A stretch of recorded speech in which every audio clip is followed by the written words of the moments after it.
Aleluias! Estamos de volta, meu amado irmão, agora no segundo tópico da nossa lição de número 10.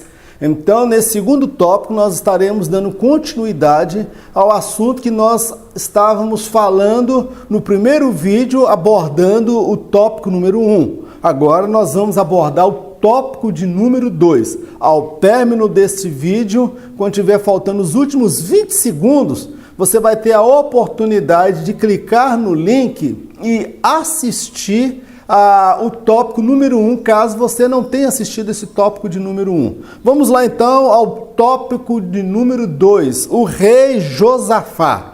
Nesse tópico 2, o comentarista ele vai falar um pouco de quem era Josafá. É importante entender quem era esse homem, o que ele fez e o que ele representava.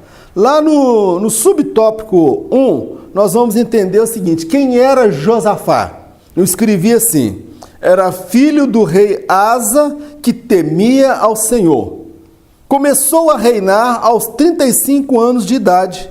Seguiu os bons exemplos do pai e fez o que era reto aos olhos do Senhor. Observa aqui que Asa era pai de Josafá. E Josafá, ele foi o quarto rei do reino do sul, que era Judá e Benjamim, cuja capital era Jerusalém. E o pai dele, que veio antes dele, era o rei Asa, que era um homem, segundo a Bíblia, fala que ele andou nos caminhos do Senhor, fez o que era reto perante os olhos do Senhor. Ele teve um referencial de conduta por parte do pai, e ele seguiu os passos do pai. Mas eu quero fazer aqui uma breve reflexão, que você observando o livro de 1 Crônicas, 2 Crônicas, 1 Reis e 2 Reis, você vai observar que nem sempre os filhos seguiam os passos do pai. Às vezes o pai era mau, fazia o que era mau aos olhos do Senhor, e vinha o filho e fazia totalmente diferente. Nós vemos ali relações contraditórias. Então você que é pai, compete a você ensinar o seu filho o que é certo, o que é correto, como todo pai deve fazer. Mas por mais que você eduque o seu filho, ensine o seu filho a coisa certa, você vai observar que vai chegar um momento que o seu filho vai fazer as escolhas dele. E nós precisamos entender esta verdade. Nós não educamos os filhos para nós, educamos os filhos para a sociedade. Nós capacitamos e orientamos os nossos filhos a fazer escolhas corretas. Mas amanhã eles farão as escolhas, meu irmão. Então o livro de Reis, 2 Reis, Crônicas, 2 Crônicas, são os livros que mais tratam a questão do livre-arbítrio. Cada um é livre para fazer aquilo que quer. Alguns começam com um mau exemplo e tomam decisões acertadas, apesar dos erros que o pai cometeu, e outros o pai fez escolhas acertadas e o filho faz escolhas totalmente erradas. Meu irmão, não tem esse negócio aí de você se esconder atrás dos erros do seu pai. Alguém diz: eu nasci assim, meu pai era assim, eu vou morrer desse jeito. Não. Você faz a sua escolha, não importa se o seu pai era bandido, traficante, assassino, estuprador, idólatra, não importa o que o seu pai fez no passado, importa são as escolhas que você faz hoje. O seu pai pode ter feito escolhas equivocadas na vida, mas não significa que você vai seguir o mesmo mundo da criminalidade, o mesmo mundo do vício, da bebida, da infidelidade conjugal. Você tem livre-arbítrio, meu querido, para fazer as suas escolhas. E quando nós lemos esses 4 livros, nós percebemos o livre-arbítrio em cada um desses reis que chegaram ao poder, independente da influência. Se a influência era positiva, amém. Mas tinha muitos que tinham influência positiva e acabavam fazendo coisas erradas. E outros tinham influências erradas da parte do pai e acabavam fazendo a coisa certa. me faz lembrar aqui o Salmo 91. 1000 cairão ao teu lado e 10.000 à tua direita, mas tu não serás atingido. Meu irmão, não me importa o seu histórico familiar. Há pessoas que acham que nunca vão ser felizes porque vêm de uma família problemática. Meu irmão, é você que vai quebrar esta maldição na sua família, servindo a Deus, adorando ao Senhor e se afastando do pecado. Deus te dá força, Deus te dá graça para fazer novas escolhas, diferentes do que fez talvez os seus pais e os seus ancestrais até aqui. Amém, meu querido? Pense nisso, guarda esta verdade.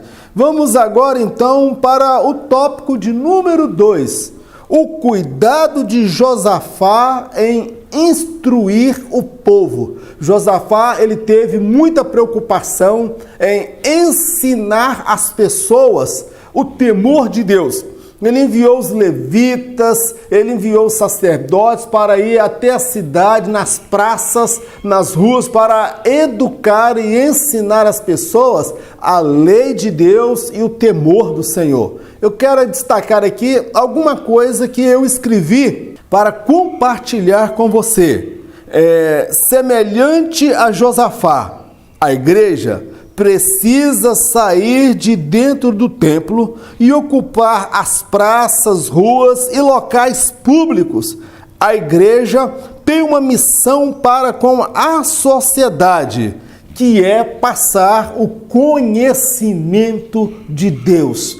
Meu irmão, a igreja ela precisa sair das quatro paredes. A igreja precisa sair de dentro dos templos. Nós estamos dentro dos nossos templos, às vezes abarrotados, estamos aí dentro dos nossos templos com inúmeros talentos. Seria maravilhoso se nós pudéssemos fechar as nossas igrejas num dia de domingo por mês, um domingo por mês, só para começar, para tomar gosto da coisa. E leva caixa de som para a praça, divide a igreja em grupos, tem os grupos de louvores, põe jovem misturado com adolescente, com círculo de oração, estabelece grupos, um grupo vai tocar e vai pregar em tal ponto, outro grupo vai pregar em tal lugar, vão fazer aquele trabalho evangelístico. Meu irmão, nós não podemos guardar essa riqueza somente para nós. A igreja ela tem um compromisso para com esta sociedade, meu irmão.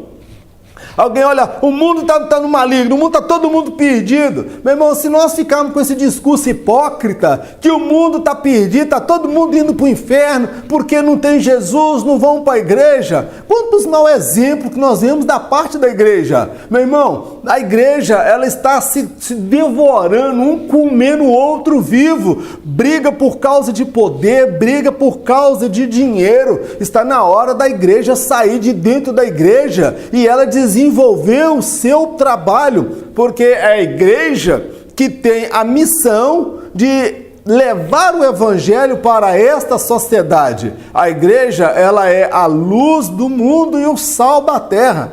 Josafá teve esta preocupação. Daí a razão de quando o exército inimigo veio, ele não teve dificuldade de buscar pessoas que temiam a Deus e que buscavam a Deus, pessoas de oração. Observa, Josafá, ele plantou em tempos de paz, mas no tempo de guerra, ele colheu o fruto do seu trabalho, porque todos já sabiam como buscar e invocar ao Senhor. Como nos dias de Josafá, ele ensinou o temor de Deus nas praças, nas ruas e nos locais públicos. A igreja de hoje, ela precisa sair das quatro paredes e ir de encontro aonde estão os pecadores, aqueles que não têm conhecimento de Deus. Meu amado, vamos então para o nosso próximo tópico, o tópico então de número 3,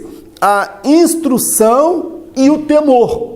Que é o tópico 13, eu destaquei o seguinte: a sociedade espera que a igreja ensine, não somente com palavras, mas com o seu modo de viver. O testemunho cristão é a pregação que a sociedade deseja ouvir. Meu irmão, a igreja precisa pregar com o seu exemplo. Não adianta pregação, pregadores que têm aí aquela oratória, aquela eloquência, pessoas que mexem com a emoção dos fiéis, pessoas que manipulam os sentimentos, manipulam a fé das pessoas. O que a sociedade está querendo não é essa quantidade de igreja que nós temos no nosso Brasil. É bom que tenhamos essa quantidade de igreja, mas o que a sociedade está mais precisando é que esta igreja, ela ensine através do seu comportamento, do seu testemunho, da sua índole, do seu caráter, do aroma de Cristo exalando através da vida desta igreja.